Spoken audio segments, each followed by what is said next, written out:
a lot of people fail to realize the amount of effort a mutual fund and its team puts in just to make one investment.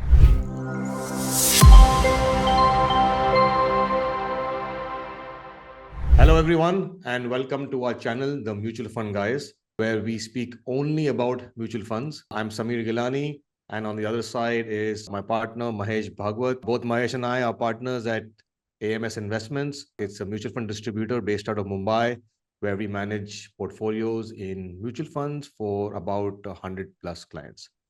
Today, we are going to talk about some of the tools that are available to mutual fund analysts and fund managers and what really helps them generate those 20-25% returns a year. The mutual fund industry has a set of tools at their disposal, which enables them to make wise investment decisions for our portfolios. And Mahesh will walk you through some of those tools that they have available.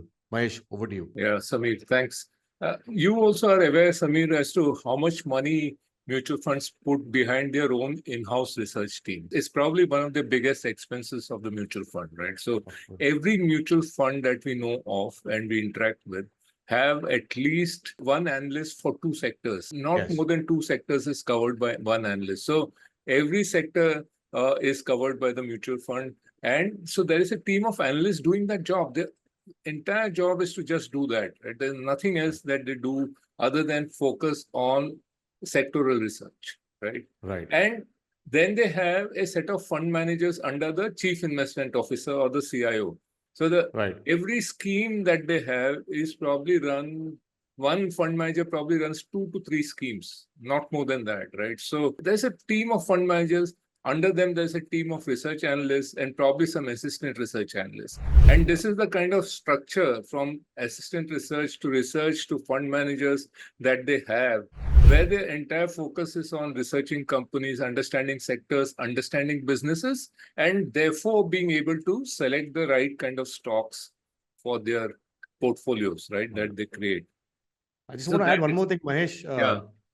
Speaking of how good these analysts are covering the sectors. I mean, we personally know that we had an individual while we were working who was a doctor, and he had a very thorough understanding of the pharma sector. When we used to take him along to meet our clients. So that is when that is the other point, right? So this is the in-house research itself. And as you rightly say, since they give business to brokers, and the way they give business to brokers is when they buy or sell stocks through them, these brokers where we work with, so you are able to give that anecdote, they actually have to service these mutual funds in order to be on the panel of brokers that they deal with.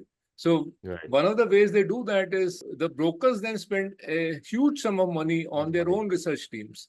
And they have research teams with sectoral analysts. And then the sales guys of this research team, which were people like us, would go to the fund manager and say, oh, look, here is our analyst. Please listen to what he has to say. And then if their research analysts talk to our research analysts and, they like them, then you would be on the panel of brokers that the fund would deal with, right? So that is, and you're right, our doctor, you're talking about the medical doctor that we had on our team. And so I think just to summarize, I think what I'm trying to say is that the ecosystem that a mutual fund has around itself, including their own in-house analyst, as well as broker analysts, who service these mutual funds. I mean, it is such a comprehensive list of brokers that we have in India, extremely talented individuals who cover sectors and companies in detail, plus their in-house analysts. So I think this is a great point because we have often seen this as well, where an analyst within the team of the mutual fund will probably have a different view from the analyst at a broking firm. But this is great because there is a good banter, there's a good argument between those two individuals, and there is a lot of deep dive and in-depth research into companies.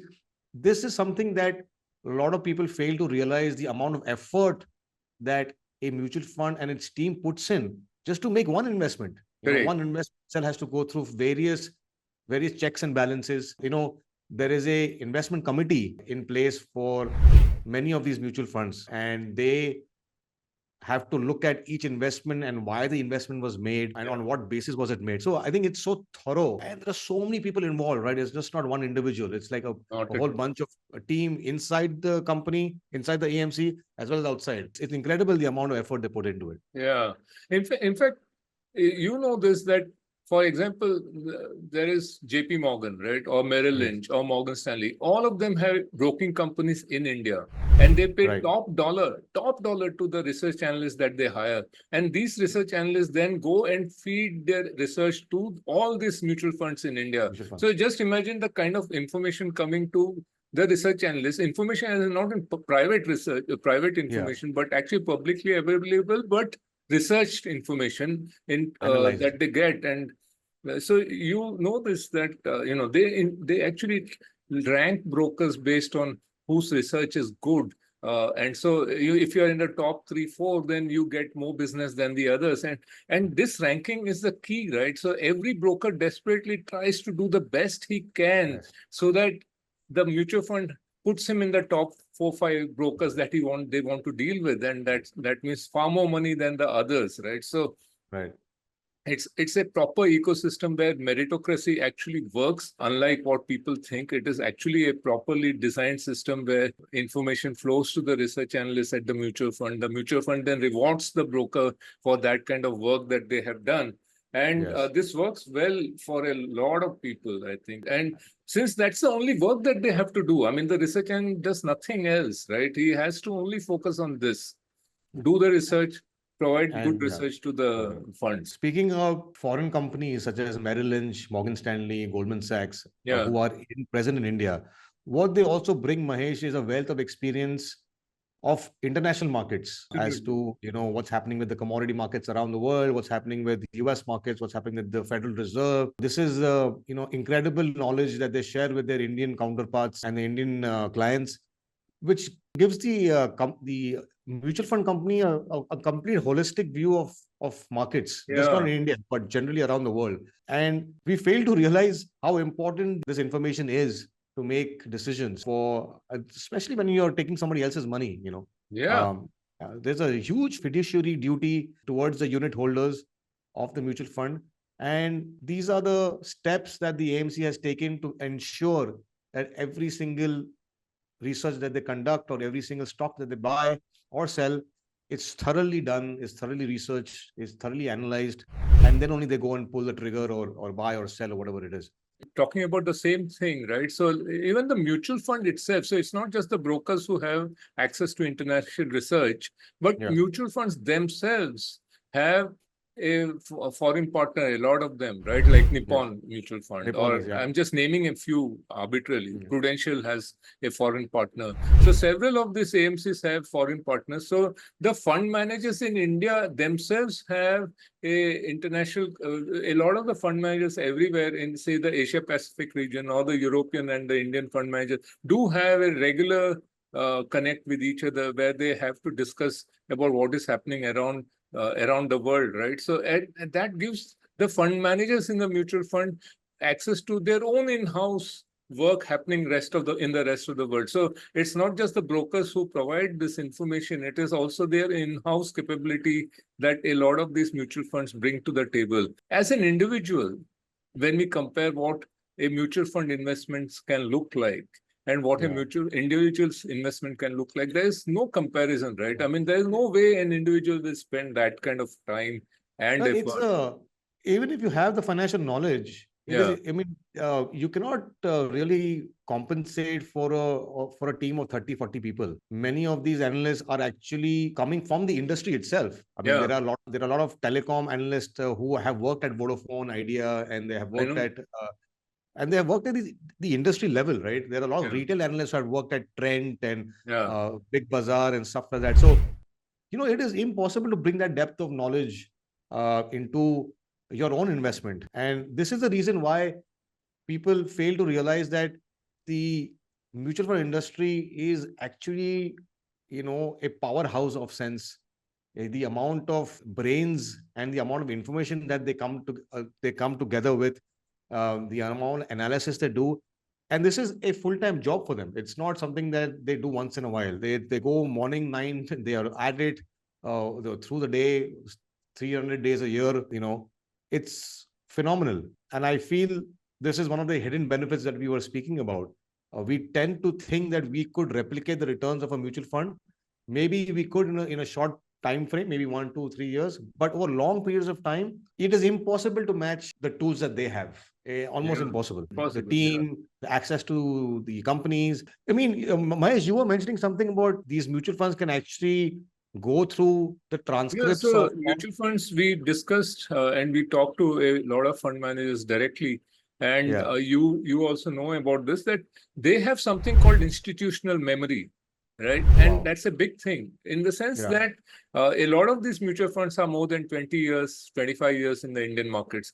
And whether the same fund managers exist today or not, what we have is a wealth of information that has been stored from the past. So a lot of these mutual funds have managed to keep a track of every transcript, every company meet, etc., right from 20 years ago. And therefore, what they have today is a database which tells them that which were the companies who were overtly aggressive in their talk and then didn't deliver, or who were more conservative than they could deliver, right? So they were conservative and they delivered more, or which managements actually never came through with their promises. So this kind of information as to a database which says that these managements are good or somebody whom we can trust based on nothing else. It's not based on anything but hard data that they possess, right? So this is the kind of institutional memory they have, which says that this management will execute well, this management will always be conservative in their forecast, this management you can't really trust too much, right? Without naming people. If this is the kind of information they have, then even when an analyst comes and tells them that, look, this management, this company will do very well, the forecast is this, they'll be able to go back and say that, look, this management is not something we are very comfortable with. We'll take a bet, but our ability to take large exposures to that company is limited because of the past experiences that this fund management company has had with, we've had with the company itself. So I think that is incredible. That is what is called experience, right? I mean, so institutional memory is experience, but why we call it institutional memory is because you are not sure the same fund manager exists. Your experience as an individual can be what you have had yourself for the last 20 years. But a mutual fund has experience of whoever they have talked to, whoever they have been with for the last 20 years, irrespective of whether the same fund manager continues to be with them or not. So that's like institutionalizing the entire thing, right? And they have to summarize, I think to summarize what you're saying is that mutual funds have created a standard operating procedure in a sense that all the knowledge and everything that they've interacted with the market, it's sort of recorded somewhere. Okay. So even if another new fund manager comes in or a new analyst comes in, that data is available. And I'm guessing that with the advent of artificial intelligence, things will get much, it can be much better. Incredible, right? Yes. So this kind of information and an ability to look back into companies, deep into the past, 10, 15, 20 years, it's so underappreciated because yes, there have been companies in the past who have promised a lot and under-delivered, and they keep promising to deliver what they don't deliver. And by now, you and I individuals might not know this because we have just saw something in an article and we got impressed by them. And then we kind of carry on. And then sometimes we realize, oh my God, we didn't do the right research. Whereas a mutual fund will probably go through many checks before they sort of, at least put any money into a company, which is promised and not delivered, right? Because they have this institution memory as you speak. They have all this data. They have all the transcripts and all of that. One additional point I wanted to make, Mahesh, regarding the broker research and the in-house research is many of these brokers will organize conferences where they will get companies to meet all these fund managers. And the interaction there used to hold it abroad, actually. They should hold it abroad. Hong Kong, Europe, everywhere. Yeah, and I think from what we have been to a few of these conferences, and the kind of dialogue that happens in these conferences is very different as well. As in, companies are a lot more happy to talk about their revenues and their growth rates and all of that. Analysts mingle with each other. They discuss, exchange notes. There's usually a dinner or a lunch. So the community itself also is quite close knit, and people are aware of what companies are doing well, what companies are doing bad. There are debates among each other as to which company is. So it's a highly intellectual pool that meets very often, and ideas are generated I from that. know. I know. It's And hard there's for an us to exchange of replicate ideas this. both ways. It's also Yes. it's not just brokers telling fund managers in Yeah, the it's mutual both. fund. It's both ways, right? They themselves will tell the broking analyst, look, I've heard this, can you check this out, etc. So Yes. a lot of work is done, and the information flow is on both sides. I think. I mean, it's brilliant. I think you and I, even if, I mean, we have a good network of friends in India, and we know many analysts, it is hard to replicate that. You don't get them in a forum together to speak, about companies the way they do. And these conferences are quite often. I mean, every broker will have a conference every other month. So there's constant intellectual conversations happening. I think these are the real key reasons why mutual funds are able to deliver returns for long periods of time, because they have this infrastructure built. They have managed to do this over and over again for many, many, many, many, many years. And it's hard to replicate that, even if you are financially smart about stocks and you can do discount cash flow modeling or all of that. It's hard. And that's not your full-time job, right? I mean, as an individual, if a young guy asks me what they should do, I would say that focus on developing skills that will make you more valuable in the future to every company or that you work with, right? So spend time, effort. Yes, I mean, I'm not saying because you have time, don't do anything. Spend time and effort in the areas that will help you in the future, rather than getting into something which is investments where somebody else is completely well entrenched and can actually deliver better results than you personally can. And the kind of effort it will take you and the time it will take you is not just worth the effort at all. Instead, do, if you're an IT guy, learn a couple of more languages if you wish, or if you're in marketing, develop your personality, get into doing something even more. All those things, right? And don't waste your time in trying to become an analyst. The perfect analogy that comes to me when it comes to mutual fund investing is that when you are sick, go to the doctor. Okay. Don't Google your symptoms and start taking medication on your own, right? I mean, it's the same thing. If you want to be invested and you want to make money, give it to the professionals, the mutual fund managers, and don't try and Google the stocks you want to buy. And it's an effort that it's sort of a rabbit hole, right? You can't if you keep doing it, you will make mistakes and then you will lose out in 10-12 year compounding journey, which you would have either anyways got if you had just invested in a mutual fund, right? I think the analogy of going to a doctor versus googling your symptoms on your laptop is pretty much what we're trying to say here. Don't try and do that.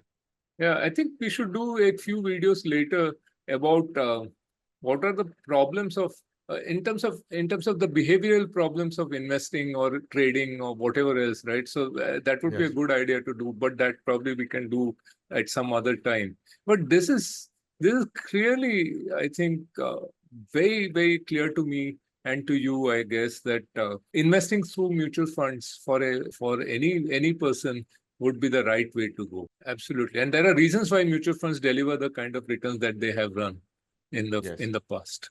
And people might think that because we are distributors, we're pushing it. But personally speaking, I think you and I are quite equipped. I think experience-wise to pick our own stocks, but we have realized that it's not something that we can be consistent with. And I personally, like I told in the other episode, that 75 to 85% is in mutual funds. And I think it will probably go to 100% at some point, because I just don't have the consistency to keep doing this kind of work day in and day out when somebody else is doing it, and in a much better way. I mean, I think their process, their sort of team is something that I cannot replicate in my lifetime. So I totally agree with you, Mahesh, that mutual funds, I mean, there are mutual funds sahi hai for all of us. And there are some hidden benefits of mutual funds which have not been really discussed too much, or not really been understood also by many people. And this is our endeavor to have these videos to help people understand what are they sort of missing out on if they don't invest in mutual funds. That sums it up, I think. Thank you for watching, everybody. We plan to come up with more videos on why mutual funds are great for you, the hidden benefits of them. In the meantime, if you are looking for any independent consultation on your current mutual fund portfolio, please write to us at hello@amsinvestments.net. Or if you're looking to start your mutual fund journey, we believe we are the right partner and we look forward to interacting with you. Thank you for watching and bye-bye. Bye.